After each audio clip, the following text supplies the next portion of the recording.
भारत हूँ, तुम्हारा अपना भारत। मुझे आज भी याद है, एक ऐसा समय था जब मैं हीरे जवाहरात से सजा हुआ रहता था। मेरे आंगन में देवी देवता रास किया करते थे। लेकिन हे मानव, तुम्हारे पतित कर्मों ने आज मुझे सोने की चिड़िया से गरीब कंगाल बना दिया। परंतु सावधान, अब मेरा परिवर्तन होने जा रहा है। ये भारत भूमि फिर से स्वर्ग बनने वाली है, जिसे तुम जन्नत व पैराडाइज भी कहते हो। तो चलो, मेरे साथ साथ तुम भी स्वयं को बदल लो, वही दैवी गुण स्वयं में धारण कर लो। तभी तुम उस स्वर्ग समान भारत में प्रवेश कर सकोगे। सच में कितना भाग्यवान है वो हर इंसान जिसने भारत जैसी पवित्र भूमि पर जन्म लिया है। ये भारत वही पावन देवभूमि है जहां स्वयं ईश्वर अवतरित हुए हैं। सारे संसार के प्राणी मात्र के लिए ये कितनी खुशी की बात है कि अब पूरी सृष्टि का महापरिवर्तन होने जा रहा है। खुशी की बात इसलिए कह रहे हैं क्योंकि यह परिवर्तन कोई विनाश नहीं है, सिर्फ एक ट्रांसफॉर्मेशन है। परिवर्तन की इस प्रक्रिया में प्रकृति के पांचों तत्व अब सतो प्रधान और सुखदायी बन जाएंगे। उसके बाद ये बीमारियां और प्राकृतिक आपदाएं सदा काल के लिए समाप्त हो जाएंगी। साथ ही इस सृष्टि पर रहने वाले सभी जीव, उसमें भी खासकर मानव जाति, सभी विकारों से, बुराइयों से पूर्णतः मुक्त हो जाएंगे। बस यहीं से एक नई दुनिया, एक नए सुख में संसार की शुरुआत होगी। लेकिन यह परिवर्तन कैसे होगा और कब होगा, आज हम सृष्टि के आदि काल से लेकर अंत काल तक के सारे राज इस वीडियो में एनिमेशन के द्वारा समझेंगे। तो चलिए शुरुआत करते हैं सृष्टि के आदि काल से। आज से 5000 वर्ष पहले जब इस सृष्टि पर स्वर्णिम युग था, तो उस समय केवल एक भारत देश ही था, दूसरा और कोई देश नहीं था। तब यह सृष्टि एक छोटे से पौधे के समान थी। लेकिन समय बीतता गया और एक के बाद एक अनेक देश, अनेक धर्म और जाति पनपते गए। इस तरह धीरे धीरे यह पौधा वृद्धि को पाता गया और आज इस पौधे ने एक वट वृक्ष का रूप धारण कर लिया। परंतु अब इस सृष्टि रूपी वृक्ष की अवस्था बिल्कुल जर्जर हो चुकी है। जैसे हर वृक्ष की एक आयु सीमा होती है, ऐसा ही नियम सृष्टि पर लागू होता है। इसका भी आदि और अंत होता है। लेकिन विशेष बात यह है कि भारत सदा सेफ रहता है, इसका कभी अंत नहीं होता। जैसे ही संसार का पतन होने लगता है और मानव विकारों की अति में चला जाता है, तब इस सृष्टि पर एक ऐसा परिवर्तन होता है जो फिर से भारत सोने की चिड़िया बन जाता है। वही स्वर्णिम युग आ जाता है। यह एक साइकिल है, एक चक्र है जो सृष्टि पर चलता ही रहता है। इसको हम ऐसे भी समझ सकते हैं जैसे 24 घंटे में दिन और रात का एक चक्र पूरा होता है। हर रोज सुबह होती, फिर दोपहर, शाम और उसके बाद रात हो जाती है। लेकिन रात के बाद पुनः सवेरा जरूर होता है। ठीक ऐसे ही सृष्टि पर भी बेहद का चक्र चल रहा है, जो हर 5000 वर्ष में फिर से रिपीट होता है।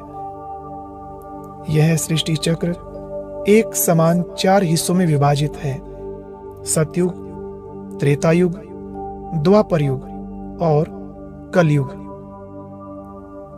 कलयुग के बाद फिर से सतयुग आता है, बिल्कुल वैसे ही जैसे रात के बाद दिन आता है। कहते हैं ना, समय कभी नहीं रुकता। सतयुग से चलती हुई इस घड़ी की सुई आज यहां तक आ पहुंची है। कलयुग के इस अंत समय में जब सृष्टि पर घोर पाप और भ्रष्टाचार बढ़ जाता है, अति धर्म ग्लानि हो जाती है, तब इस कलयुग को सतयुग में परिवर्तन करने के लिए उस परम शक्ति को धरती पर आना पड़ता है, क्योंकि महापरिवर्तन का ये कार्य कोई साधारण व्यक्ति नहीं कर सकता। वैसे तो द्वापर युग से अनेकानेक महान आत्माएं समय प्रति समय ईश्वर का संदेश देने व मानवता का पाठ पढ़ाने ऊपर से आती रही, जिन्हें हम अवतार, नबी या पैगंबर भी कहते हैं। उनकी अलग अलग मान्यताओं के आधार से धीरे धीरे इस धरती पर अनेक धर्म स्थापन होते गए, लेकिन धर्म भले ही स्थापन हुए, परंतु संसार का पतन लगातार होता ही रहा। इसलिए नरक समान बनी हुई इस कलयुगी दुनिया को फिर से स्वर्ग, जन्नत बनाने उस ईश्वर को खुद आना पड़ता है। तभी तो उनको खुदा भी कहते हैं। कलयुग की इस अंतिम घड़ी को कुछ लोग विनाश काल भी कह देते हैं, लेकिन हम इसको परिवर्तन का समय कहें तो बेहतर रहेगा। और एक बहुत विशेष बात, ये तो सभी ने सुना होगा, जब कोई शरीर छोड़ता है तो अक्सर यही कहते हैं कि स्वर्ग सिधार गया या जन्नत में चला गया। लोग समझते हैं ऊपर आकाश में, सितारों में ऐसी कोई दुनिया होगी, लेकिन वास्तव में स्वर्ग या नरक जो कुछ भी है सब इस धरती पर है। ये सारे नाम इस कलयुग के हैं, जैसे नरक, जहन्नुम, हेल, क्योंकि यहाँ सब दुखी है ना, और सतयुग में है अपार सुख, इसलिए उसको स्वर्ग, जन्नत, हेवन या पैराडाइज कहते हैं। अब यह धरा फिर से वही स्वर्गिक दुनिया बनने वाली है, जहाँ सुख होगा, शांति होगी और सभी प्राणी मात्र का आपस में अत्यधिक प्रेम होगा। वहाँ दुख का तो नाम निशान भी नहीं होगा। हो सकता है इतना सब कुछ स्पष्ट होने के बाद भी कोई की बुद्धि इस बात को स्वीकार ना करे, लेकिन अस्वीकार करने की भी ऐसी कोई वजह नहीं है। देखिए, अगर आप हिंदू हैं तो हिंदू धर्म के मुख्य ग्रंथ में स्वयं ईश्वर द्वारा उच्चारित एक मुख्य श्लोक तो आपको याद ही होगा। यदा यदा हि धर्मस्य ग्लानिर्भवति भारत अभ्युत्थानं, यानी जब जब धर्म की ग्लानि होती है, पाप बढ़ता है, दुख बढ़ता है, तब तब भगवान इस धरा पर अवतरित होते हैं। परित्राणाय साधूनां विनाशाय च दुष्कृतां धर्म संस्थापना, और अनेक अधर्मों का विनाश कर एक सत धर्म की स्थापना करते हैं।